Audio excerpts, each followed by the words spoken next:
All right, welcome everyone.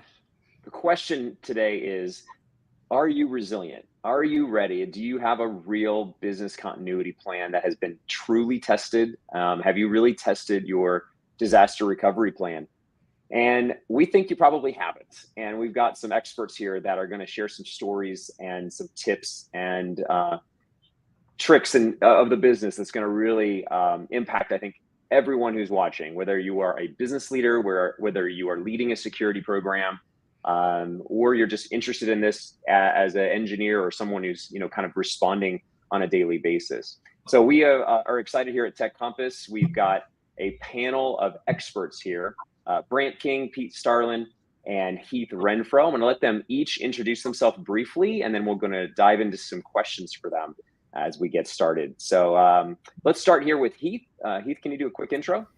Yeah, Jesse, glad to be here. Hello, everybody. My name's Heath Renfro. I am one of the co-founders of a company called Phoenix 24, and we specialize in disaster restoration.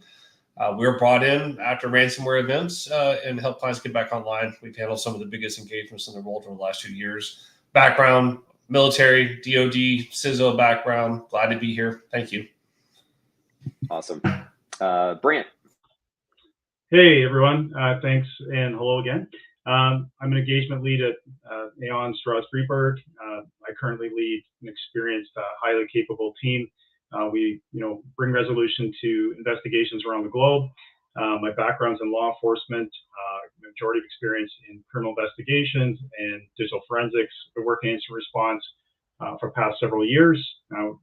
Working with a broad variety of incidents. Excellent. All right, Pete, last but not least.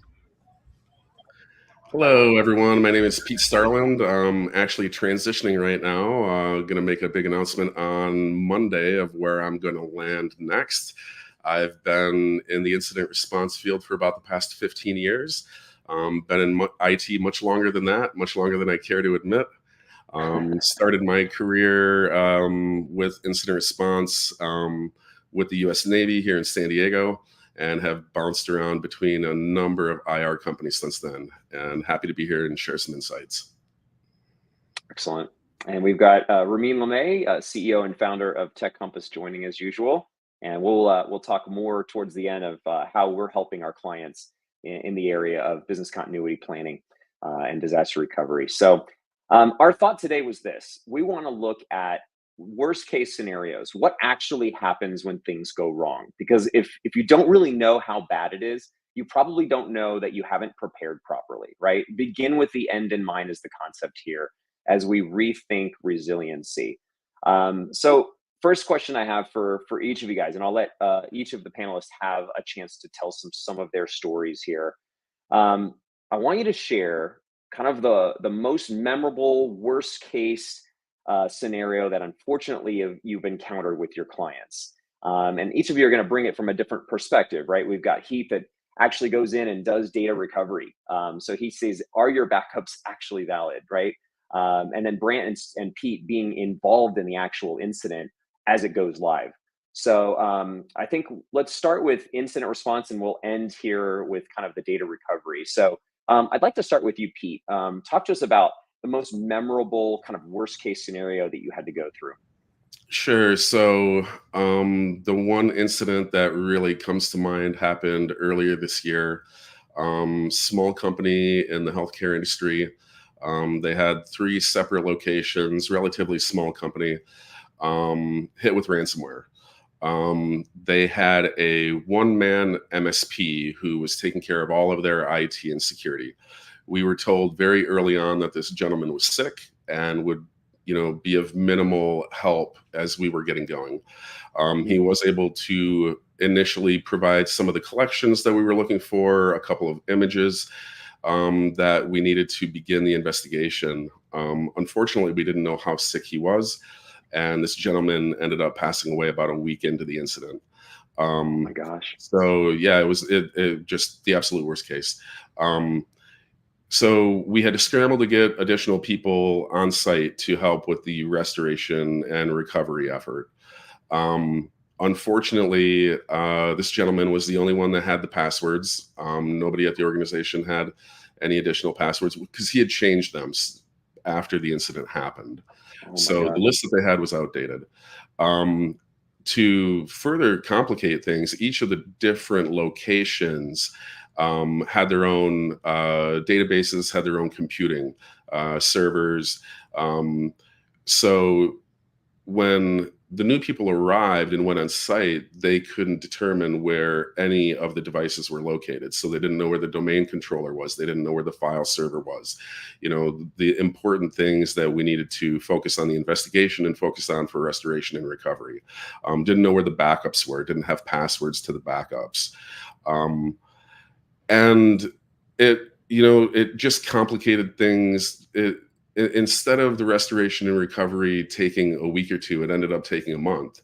And we had to work with this poor gentleman's widow to help get some of his systems that he was using to administer the entire network and break into them. We ended up using sticky keys to redo the domain admin account on some of the boxes in order to get back into the network and progress the investigation. So, it not only held up the restoration and recovery, it also held up the forensic investigation, which fills in a lot of the pieces of the puzzle that, we need to know for threat actor negotiations, right? How do we progress with negotiating with that threat actor? Are we going to continue talking with them about getting decryption keys, about preventing, release of data? So everything, got really drawn out and ended up being very expensive, unfortunately, for this company.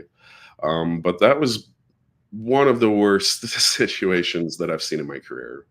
That's pretty horrible. Gosh, thanks for sharing, Pete. Brant, if you can share kind of worst case scenario, what have you seen in your years of investigating incidents? Yeah, I have several stories that seem to they're almost cinematic. They kind of blend into one. And that has to do very closely aligned in sort of circumstances that I have now kind of honed my ears a bit when I jump on a call with clients that are experiencing some sort of cyber incident. I'll just describe kind of what has unfolded and why I approach certain calls the way I do. On a couple of these major investigations or major engagements I've had, organization X has had a backup solution, and multiple backup solutions actually that they've had in place. They were confident on the resiliency, on the reliability of those backups, and even the immutability, which was something that obviously comes out in those conversations. But in our line of work, we often see that threat actors are in the network. You'll have an organization reach out because they see suspicious or anomalous activity as is being reported, alerted on through any of the tooling that they might have. But while I'm on the call, or have been on these calls, what I've seen is, based on the circumstances that they're describing, we quickly get into the conversation of, where are your backups? Because that is based on the circumstances, that is an important line of questioning that I start off with. Now I actually front end those questions on a call because I'll share the experience after. And the questions roll into, are they domain joined? Are they discoverable on your domain? Are you using ubiquitous credentials with your domain and your admin, for example? Most importantly, who has control? What level of control do they have? Can they potentially write and make configuration changes? Do you know if you have administrative control, global administrative control over your backups? How many people have access? Do you have any stale accounts? And then, in terms of viability, of course, you can run through those questions. When's your last good backup?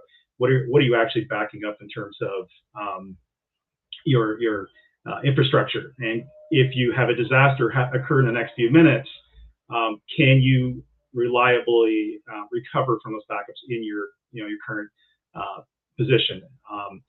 How you view your status of your backup. So depending on the answers to those questions, I usually will say, full stop. I need you to right now get a hold of whoever has control of your backups. and preserve what backups you have, because that is, it ultimately will be the most important element in determining the outcome, how this situation is going to unfold. Unfortunately, because of the security hygiene, because of some of the things that checkpoint I just went through and some of the answers I've gotten during those calls, while I've been on those calls, I've actually been live when a threat actor has accessed multiple DR sites and issued commands to just wipe media, encrypt the backups. They lose administrative control while I'm on the call. While I'm on that call, and we're talking, in some circumstances, you're talking about a global organization, redundancy across the globe, but they lose complete control, and every ability to recover without, for example, paying a ransom or something like that is suddenly vanished on that call. I've been on those calls where we've ended the call, I've urged them to sever backups, and then within a few minutes, we've got the subsequent call that says, we need help now. And the reason being is, a threat actor, some of these threat actors, and everyone knows this, they are very, they do this for a living, 24 hours a day with their team rotation, some of them, and they are, I've seen, what we have increasingly seen is the speed at which they are moving at is phenomenally different than it was even a year ago. They're moving very quick, and they are ensuring that the client will not be able to recover from any backup solution that they might have in place. It is a primary target, and not having the backup. Well, I know I'm referencing backups, but there's other things that BCDR obviously review that you want to pay attention to. But this is what I'm seeing as a trend, and I've now seen it repeated several times over the last few months. So these are the questions that I hone in on when I jump on a call with clients. I can give you, and I've had this happen again several times. So this is the kind of pay attention to detail and pay attention to what are the pro tips, and I'm sure it'll be discussed today on the call. That organizations really need to pay attention to and pivot from. Yeah.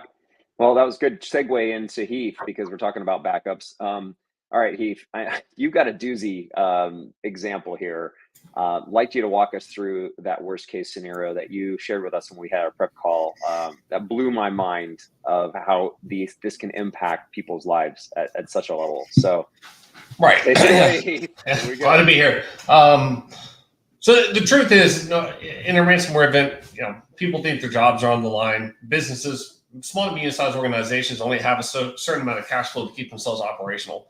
95% of the events we work, the backups are gone. If your backups, folks, are connected to Active Directory, disconnect them. Find another path.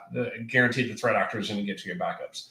This particular story is a medical device maker that make artificial hearts and kidneys. Got hit by Lockbit. It was bad. Everything was gone. Everything's encrypted. There were no backups. There's not a lot we could do.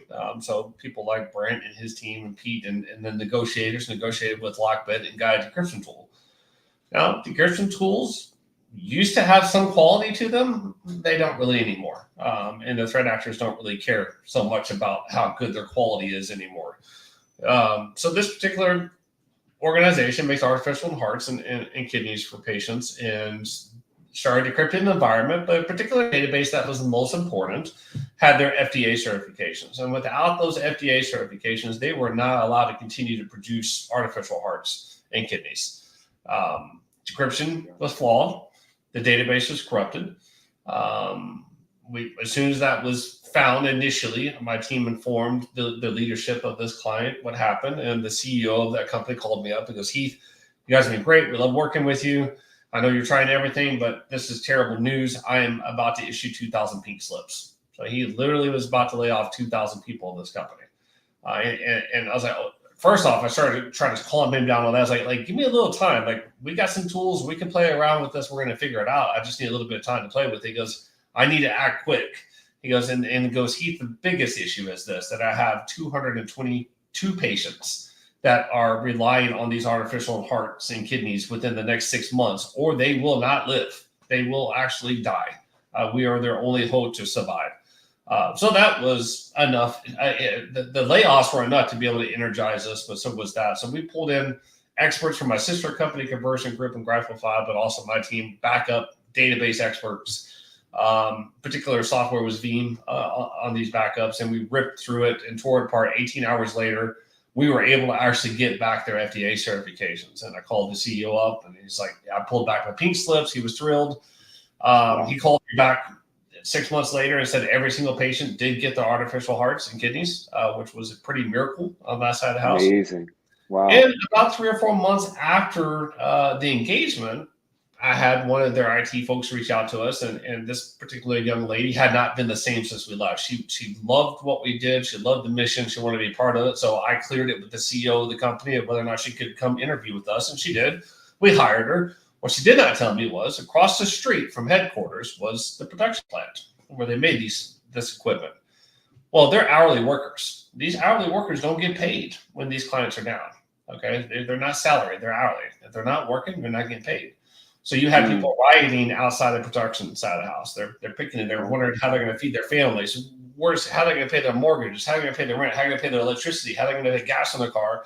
One individual actually had a heart attack, and during that situation, actually did pass away.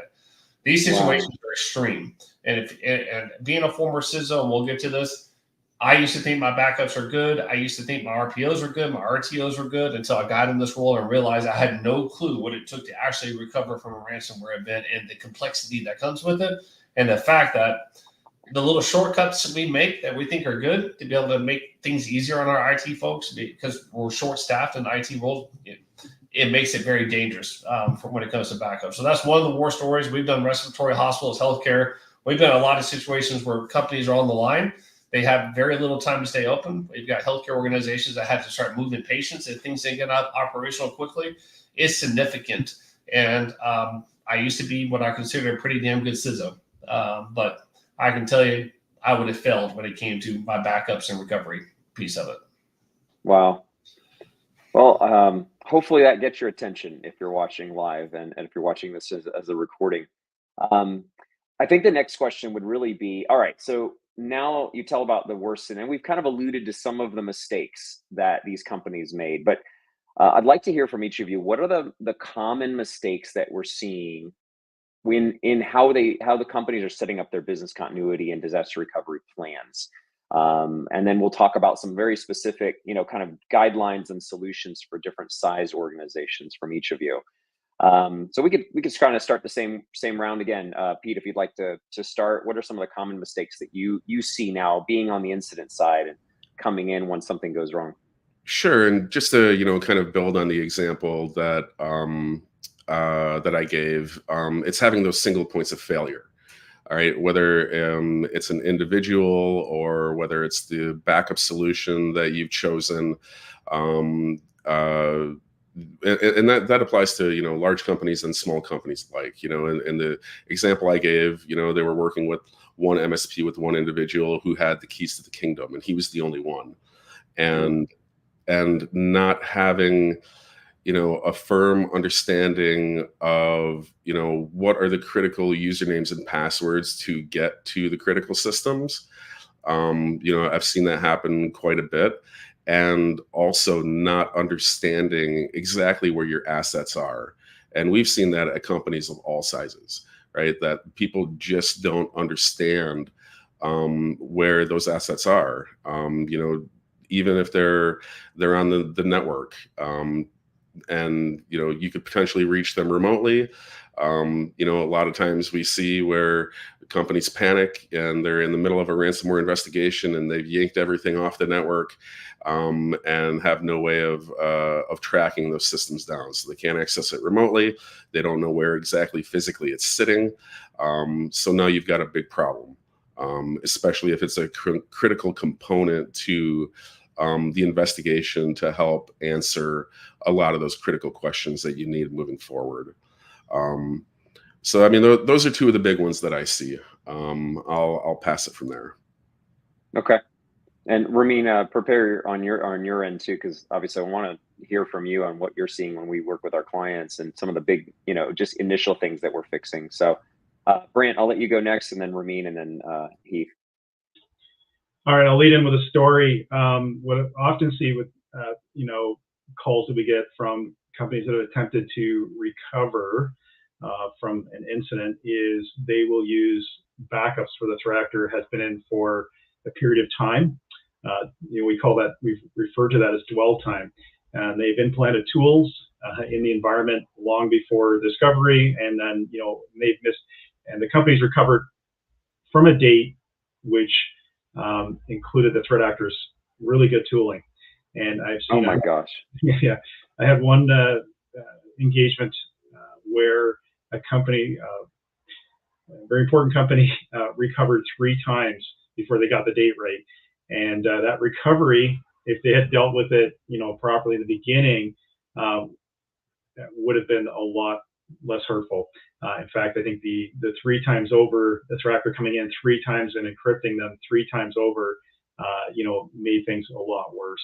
So that's what's super important, is if you are going to recover from an incident, you really do need an audit of on some level of what actually occurred, what was the time of entry, so that you are recovering with backups that are actually bona fide. And then obviously from the infrastructure perspective, from the recovery's perspective, putting the same things back in place that, had the openness in the beginning isn't doing you any favors as well. So that's super important in terms of just thinking about how do we recover even at a high level.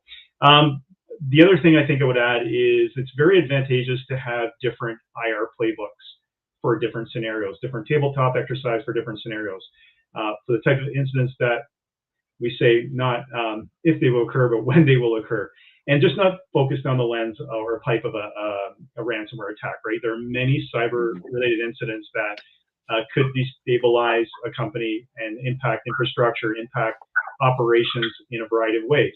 And that could include anything from, we think about a business email compromise, which is super common, that sometimes the financial impact is actually atrocious, incredible, in terms of what threat actors are able to do through email and vendor payments. That could really impact the bottom line for a company. But also, even from a business email compromise standpoint, not just to say this is just another business email compromise, you potentially have another feeding in incident about to occur, such as a pivot to AAD from those credentials that are tied to to Azure or whatnot. And we talk about unauthorized access. We've seen such an uptick in the industry of long-term unauthorized access for a variety of reasons.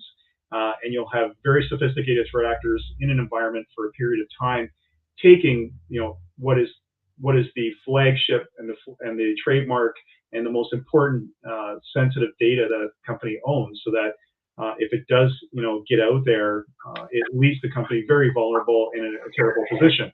So that, from a playbook perspective, how do you deal with different types of incidents versus just thinking about a ransomware? Okay, how are we going to deal with a ransomware? And there's many other types of incidents that do occur. So I think it's very advantageous to have those mental muscles going with key stakeholders, decision makers, about how are we going to address different types of incidents, and not just the impending scary ransomware attack, which are obviously terrible. So I think that's super important about having a proper incident response plan to respond properly to a certain scenario. So that's something that a company should invest in as well. That's what I believe. Oh, it's really good, really good. Ramin, what are some of the things that you're seeing as you're going in and doing these assessments for our clients? What are the biggest, easy fixes that you see, in kind of their planning, or is it just like greenfield? There's nothing. Yeah, I mean, I think Brent talked to a number of the items that are more on the proactive side, right? So seeing if someone has a plan, seeing if they've tested their plan, and what what they do with those actions. A lot of times we're engaged to help write a plan, right? So understanding what's unique to that business, helping them write an incident response plan, a business continuity plan, and then sometimes we're doing like a disaster recovery type of assessment to see if they did fail, where are the weak points, and then where can they improve those, and what do those investments look like. Usually our engagements end after our planning is with testing, right? And bringing in their executives, bringing in their leadership, getting awareness, having them participate is all really part of the key, right? A lot of times what we do notice is, they think it's an IT problem, right? They don't really understand what an impact could look like. And they haven't properly measured that risk, right? And they're not taking any actions towards that risk until, it might be too late. So those are some of the, the key things that we do is we help prepare companies. And a lot of times, that includes writing a plan that's unique to them. And these aren't plans that are, cookie cutter, right? These plans are unique to what that company does. For example, we had recently a manufacturing company that had 6 sites, right? So in that plan, both from an incident response perspective and business continuity perspective, we had to look at those 6 sites, look at how, they would fail over. You guys brought up the fact that if, sites down, your hourly workers can't come in. Those are the same scenarios that this company would face in those type of cases, right? So you have to factor all that in. And then what does recovery look like, right? Not only, put in place the planning and the coordination, but who do they call if there's an issue? You don't want to be looking for that information when you're going through it. You want to have, essentially your contact list ready to go. You have retainers ready to go, and you're just kind of kicking off that plan at that point. Yeah, that's great. Well, let's get to the recovery side, Heath. Always some interesting things you learn on your end. What are some of the big mistakes you're starting to see consistently across the board, outside of what you already mentioned? Yeah. So what I tell folks is, when you're tabletoping these situations, it doesn't really hit home. You're doing a paper trail and you're going, oh, we're hit. We can recover from backups. The thing is to walk you through an incident. Okay, first off, Brant hit a great point in there. You're going to get containment. Somebody said that's deeper first to help get containment. They're going to EDR solution. They're start doing forensics. Forensics takes time. All right. If you do have valid backups, and like I said earlier, about 95% of our engagements, there are no backups. They're completely wiped out. But if you do, like Brant said, what point of those backups are you going to go to, right? So what date can you go to? Well, without the forensic data, you can't do that, which means you got to wait on the forensic data to move quickly, and you got to get that going. But you can't just go blow away that encrypted data either. So here's the issue a lot of people have that have valid backups in these situations. How much storage capacity do you have in your environment? So when you look at recovering from a ransomware event or just in general in an encrypted environment, is you don't want to blow away the encrypted data. First, from a forensic standpoint. Secondly, historically, when we have seen valid backups, they've not been triggered properly. The snapshots weren't being done, the weekly updates, there were some mistakes in the process. So you might be missing some key data that you might actually have to go back to the threat actor and start negotiating with to be able to get a decryption key to be able to get that data. So just because you have valid backups doesn't mean you're going to actually be able to blow away all that encrypted data. So you got to hold on to it. All that data takes a lot of storage capacity. And most organizations don't have enough storage capacity to be able to properly recover their backups into. So it comes down to a very strategic roadmap to be able to do that. And also, it's not a flip of the switch. Folks, I was a CISO. My last role was a CISO for Army Healthcare. I had the DRPs. I had the BCPs. I had these mean time to repairs. I had my business impact analysis. And these 24 hours return to operations just isn't realistic. It doesn't matter what you're going through. It's not realistic. The computing power and conversions from your backup solution into your production environment, it takes time. Terabytes of data takes a lot of time to move. So it's a real eye-opener to me as I came into this industry. But like I said, 95% though, the backups aren't there. But what if you've done the math and you think you know how quickly the backups are going to go? If you get in these situations, you might think, okay, I'll buy a decryption key instead of trying to use the backups. That would be faster. It's not, folks. You want your backups. Decryption keys are historically flawed now. They've got worse and worse through the years. The threat actors moved to what they call ransomware as a service, which means they basically build the tool and they allow some other threat actor to come in and utilize it for a commission. So they're not putting a lot of love and joy into it. They don't really care, to be honest with you. So the customer service has gone downhill. But when it comes to moving, so decryption is not quickly, it's flawed. It's going to have a lot of issues with it. And even then you're going to face it. When I look at the MITRE ATT&CK framework and put back on my CISO hat and the way I used to build my IT infrastructure and security infrastructure, I flipped the importance of the MITRE ATT&CK framework and I put backups as the most important thing. Truly immutable, folks. And Veeam, folks, is not immutable, just so you know. So if you have Veeam and it's connected to your Active Directory, you're screwed. I'm just going to be honest with you. That's just the truth. But truly immutable solution. multiple tiers of different type of backups and truly test it, not tabletop. You got to actually sit down and go, do I have enough storage capacity, which costs money? I get it. Okay. To be able to fully recover into this environment.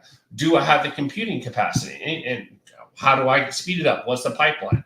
If you think you're safe in the cloud, you're not. Okay. Like these threat actors are pivoting from cloud environments into on-prem environments. They're owning the cloud environments. You buy cloud, the security doesn't come with it. You still have to do the same amount of work you do on the infrastructure side of the house. And cloud backups, folks, what's that pipeline look like up to the cloud and be able to recover? So there are a ton of issues that come across the board, and we'll talk about some misconfiguration stuff, I think, on our next question. But I've been there. I've done the tabletop exercises. The different scenarios, Brant's absolutely correct on that situation. But you got to also understand that the backups are one thing, but if you're hit with a ransomware event, the amount of complexity that you got to go through to recover that environment, just imagine it, folks. You're driving a Ferrari. That infrastructure is your Ferrari, right? You drive it, you're putting gas in it, you're polishing it, it's been up and running. Now a threat actor takes it all apart, nuts, bolts, engine parts, everything, throws it back in front of you, hubcaps, and says, put it back together again. So not only do you have to try to figure out how is your data still good on the backup side of the houses, but you got to rebuild that infrastructure, right? And if you don't know what you're doing, you're going to make a greenfield approach, which isn't the right way. You're going to try to buy new hardware, software, recreate the brain system. That's going to take a long time. There's a lot of complexities that come to a recovery in a ransomware attack other than, oh, I can just flip the backups back on. It is not that simple. If you shut the brain of the human body off, which is your Active Directory and domain controller, which these threat actors encrypt, you got to reconnect all the nervous systems and try to get that brain operating again and get everything back operational to even get to the point to move the data back in to be able to see it operational. It is complex. It is something I never, ever thought about or even fathomed in my old roles as a CISO. And I see it day in and day out, and it doesn't matter how small, big you are, these guys will get you. And it is very hard to get ahead of it. You need to properly plan it. We've handled some of the biggest cases in the world over the last few years. We've done small, medium-sized organizations. It's the same consistency. It doesn't matter how much manpower, how much money you have. These mistakes with backups are consistent across the board. Well, I think we have a very clear picture of the mistakes that are happening, and it seems like it's across the board here, no matter what size of organization. It's just different levels of complexity, of course. But let's start to kind of think about solutions. You know, if you could tell a CISO or a head of a business what to do when it comes to preparing properly in where we at with the attack landscape that we see today in 2024, let's start to hear some thoughts. And I think if possible, right, some of this I think goes across the board, no matter what size company, as you said, Heath. But there might be some level of specificity that we can go into for the different size organizations. So love to hear, your preventative tips, if you will. Like, what are the things that you can start doing as an organization to prevent these horrible scenarios from ever happening? Kind of start with Heath, and we'll go backwards this time. Yeah, I'll be real quick with it. First, just advice to everybody on this call, okay? Because I don't want you ever to call me, all right? Remove your backups from Active Directory. Have one single system that can connect to it, local credentials, no administrator, no jailbreak accounts, none of those things, okay? Like that is, and you're probably going, really? You have to go through all that? Absolutely.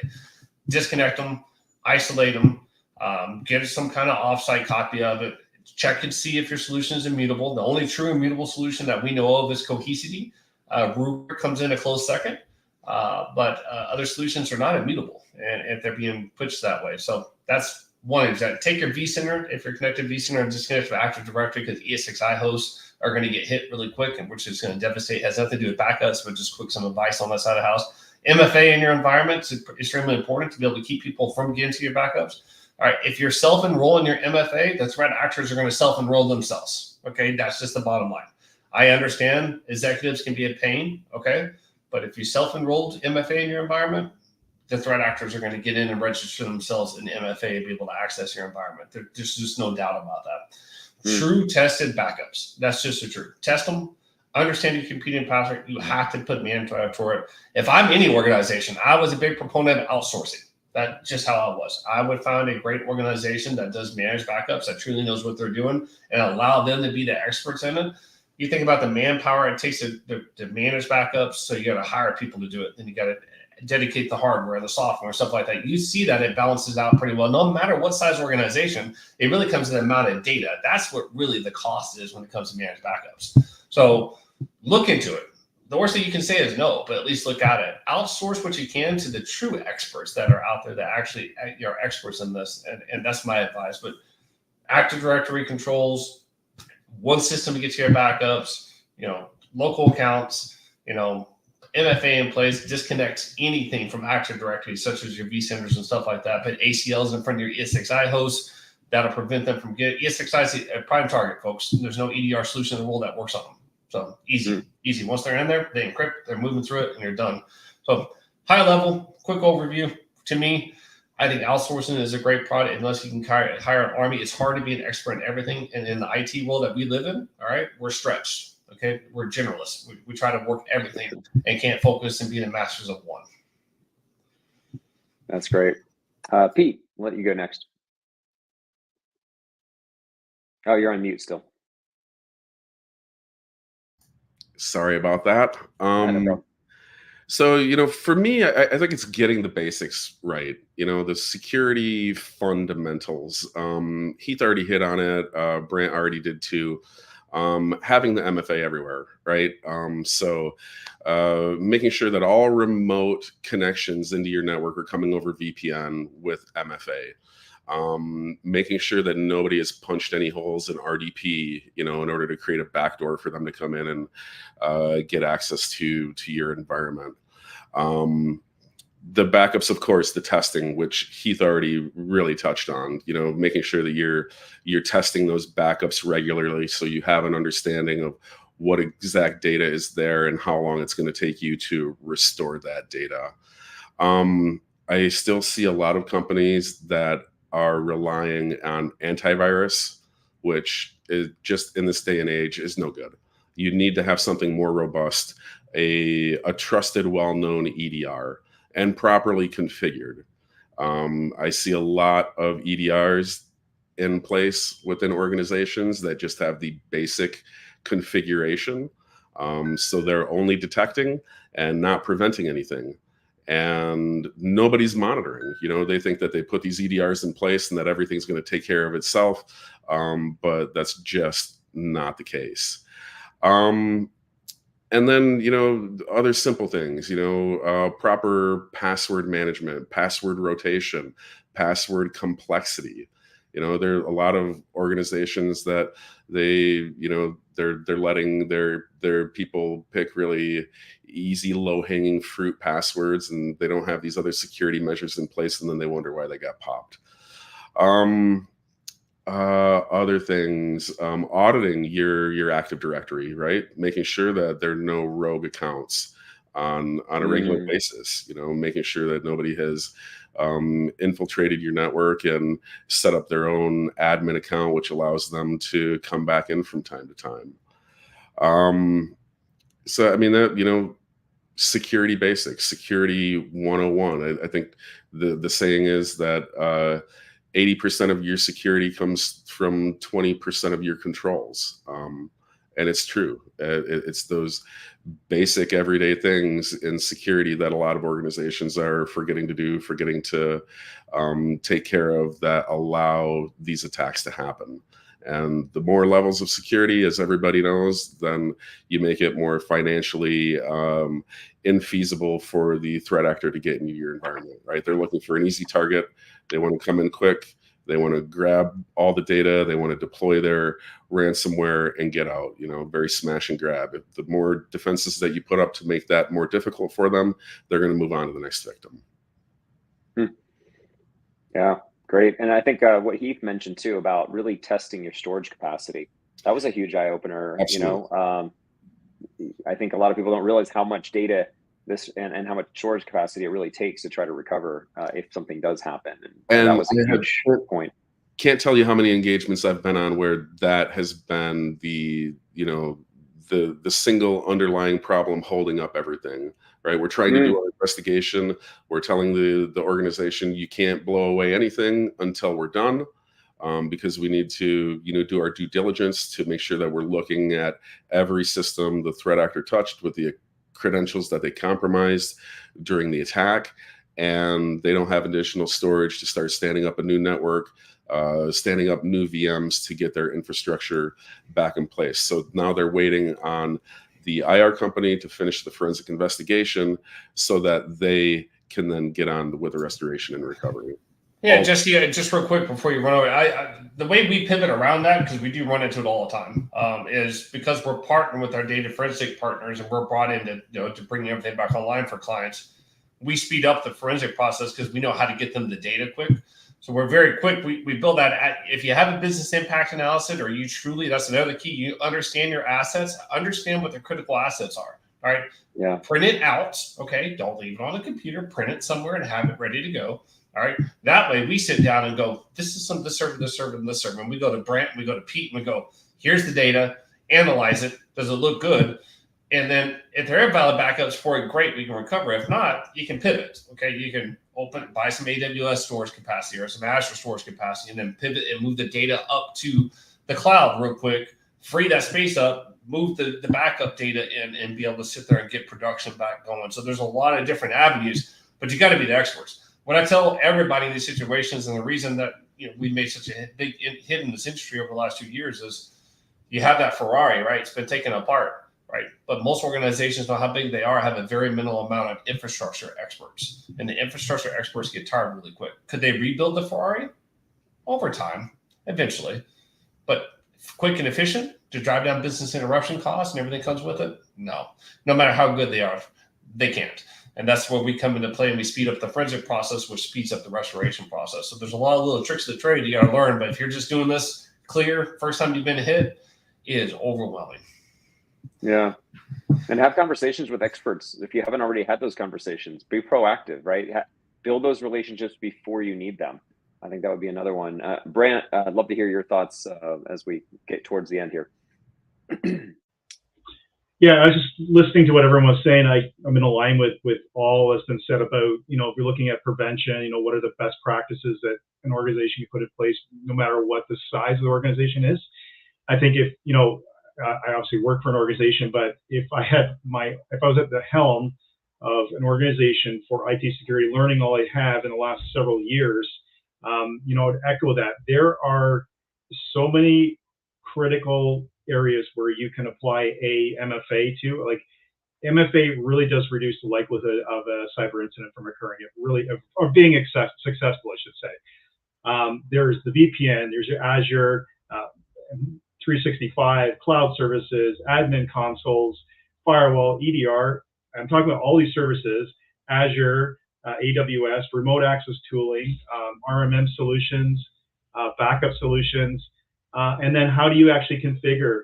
Super important, because we often see MFA bypass occurring quite frequently. Like threat actors, as already been mentioned, threat actors are interested in bypassing MFA.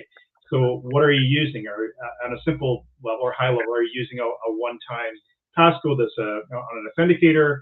Are you using zero trust? Are you using it only when a user logs in from a new location or device? If you're combining MFA with SSO, are you sure your password complexity and length is where it should be? And are you monitoring your MFA authentications through a SIM? So that even just MFA itself, if you pay attention to all the areas where MFA can be applied and apply it in the right way with the right configuration, you are preventing a lot of the enemy pounding at the gates and actually getting through, because they are pounding.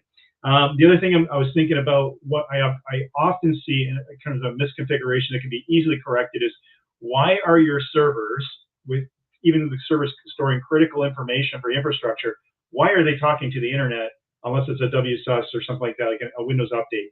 Like, why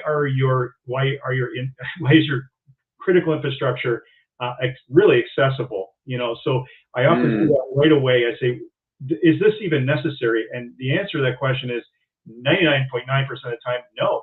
So the only, if you're going to identify what Microsoft's, for example, if it's Windows servers you're dealing with, what are their IP ranges that you only need to communicate with? That is a huge gap that is closed. MDR, having a 24/7 eyes on glass partner is absolutely critical. The largest investigation I did, it took 6 months of my life, actually to the day, which was quite incredible. I saw an organization with the best and EDR, the best IDS, and all kinds of IPS and every kind of detection you could think of, and tremendous infrastructure and ION security, but no one was watching the alerts. So you need a partner that watches those alerts and also knows the configuration for those tooling and can configure it properly, so you're getting not just noise, but you're getting actionable alerts that someone can follow up on. So I think that is a massive part. If you do need to self-monitor and your organization doesn't have the budget for it, you at least need the configuration policies in place to have that effectively working for you. And you need someone that can wake up at 3 a.m. on a Saturday morning and say, okay, we've got an issue, and actually start to shut things down appropriately. The other thing I thought of, which I have seen a repeat on several times, is why are organizations letting users download and add untrusted source applications to their workstations and otherwise anywhere else in the environment? There are so many tools out there that are even free for App Locker, Credential Guard, Lapse for credentials themselves, that Microsoft, if you have a Microsoft shop, that are available, that if you actually wanted to look at your security hygiene, preventing some of these things, it is super. You can really double down, triple down your security just from what is available out there. So I think there's a lot that organizations can do from a preventative standpoint before they even get themselves in a pickle from threat actors. So, and if threat actors there, you'll at least see them coming in and be able to respond appropriately. So those are my, of course, initial thoughts from I know Heath mentioned, super important to have a business impact analysis. What is a critical path for our organization? What data can we not survive survive if we don't have, meant to say, and how long can we be down without access to that data? Those are important questions that need to be asked up front from an organizational standpoint, and have those answers really understood, so that when you are in a critical situation, you have an alternate path to recovery. You have temporary workarounds in place. You have a plan that you are going to be able to recover from. So I find those pieces are sometimes missing, not only upfront stuff, but even understanding what is critical mission, what does critical path look like for our organization. So super important to conduct a business impact analysis. And business impact analysis is just not your business; it's also the customers that you're serving. Organizations start to, I think, they really get in a position where they pay attention to what they can do to prevent an incident from happening. I think it's very part and parcel of the whole conversation. Yeah. Hey Jesse, one last piece of advice, 20 seconds. Absolutely. If you get hit by a ransom, don't start turning things off. Okay. If the encryption process is happening, let it finish. Okay. I know it sounds crazy, but trust me, if you do have to buy a decryption tool and it halfway stops in between, it isn't going to work. Okay. So let it finish. It's long. I know it's hard. Just turn off the firewall. Turn off all internet access if you're being hit, because these threat actors stay in there, and then let everything else run. Do not shut any of the domain controllers off. I know your mind's going to go, it's been encrypted, it's got malware on it, it's a bad guy. Leave it up and operational. If you shut the domain controllers off in an encryption event, you're shutting off the brain. And the brain will have to be started all new. It won't have any of those old memories in it anymore. So do not do that. No matter what happens, if you ever face this and you call an outside resource in, if they tell you to do a greenfield rebuild, it is not necessary. Okay, it is timely, it's consuming, and it will take you forever. Well, but greenfield is all new hardware, all new software, all ever new. Brownfield this is the environment that you had before the threat actor got in there, and you build back in that same environment. Put Humpty Dumpty back together the way it was before, and then you can worry about all the other add-ons you need to do afterwards to build your security. The goal is, folks, to get back up. Your business is down, you're losing money, you're hemorrhaging, people are going to lose their jobs. There's a lot of pressure on it. Put Humpty Dumpty back together again with maybe a little bit of extra security tweaks, and then worry about the long project. If you go greenfield, you'll be down forever. Hardware is hard to come by. Storage is hard to come by. I know storage is expensive, but invest in it. invest in it. At least give yourself at least 2/3 the capacity to move your data into. That way, as the forensic moves, you can free up data. But if you have valid backups, you'll be able to recover. With no storage capacity, you're going to be like these other guys out there. I'll be hawking it out of my back of my truck, for triple the price. You can call me up. I'm just kidding. I won't really do that, but I'm just playing around. But, all right, that's it. That's it for me. No, super, super helpful, Heath. Those are great detailed tips. As we kind of finalize here, I think, just offering some solutions, right, for those out there that maybe don't have this set up, or, they're running a business and they don't really have a true security plan in place that has been properly tested. So I'd like to, kind of finish up here. I am going to mention, if you have questions and you're watching live, go ahead and put them in the comment section. We'll definitely address those. We're pretty much wrapping up here. Ramin, I'd love to have you talk a little bit about, some of the things that we do on an engagement, how we can come in and help from a beginning planning perspective. And then Heath, would love to hear just kind of, if folks want to get in touch with you and your team, and also the managed backup services you have with Graphite 5, I think it's called, the sister company that you guys have. Would love to hear, just a little bit about how they can get in touch with you. And then we'll take any questions here and go from there. So Ramin, I'll let you kind of talk a little bit about how we go about helping. Yeah, I think these guys did an awesome job talking about, the technical controls, a lot of the planning, a lot of the capabilities, what works, what doesn't. The only thing I would add to it is, be more mindful, right, in terms of your backup strategy. Do the testing, as these guys have mentioned, and be curious about, are you prepared or not, right? It's that mindset, it's that shift that's going to have you be more proactive here, right? And to me, security is very much a operational cost to a business, right? You can either pay that cost, early on and pay it, incrementally, or you can wait and never do anything security wise and, wait till there's some kind of event, and then you're paying, as maximum as possible, right? And it's going to impact your business. It's going to have, more impact than you expect. So, working with companies like us, you can, work to have a partner that can help you be proactive, right? And we meet our clients where they are, right? So we don't come with a cookie sizing, sheet and say, all right, you're going to fit into this model, and here you go, right? Our engagement starts with understanding your business, understanding what impact looks like, and helping you kind of think through those different scenarios.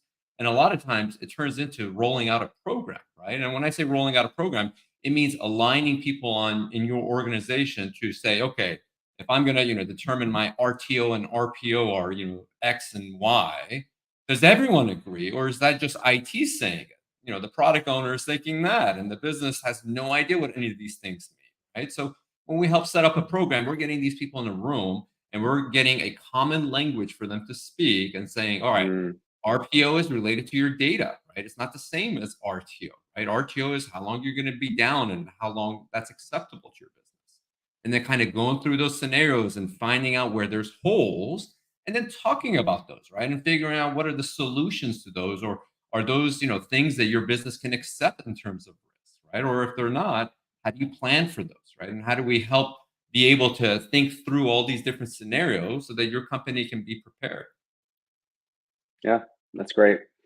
Heath, if you are in a position where you have had an issue, or you like, what, I don't think we're managing our data properly, our backups properly, what are some of the solutions you guys offer through your companies? Yeah, I mean, 2-year-old company, and all of a sudden, people come to us proactively, actually trying to put retainers in place, trying to understand what restoration looks like. So I would encourage you to reach out, have a conversation. It's free. You don't have to be a retainer with us. I'll give you all the intel. My ultimate goal is for you not to call me, and that's what I'm looking for.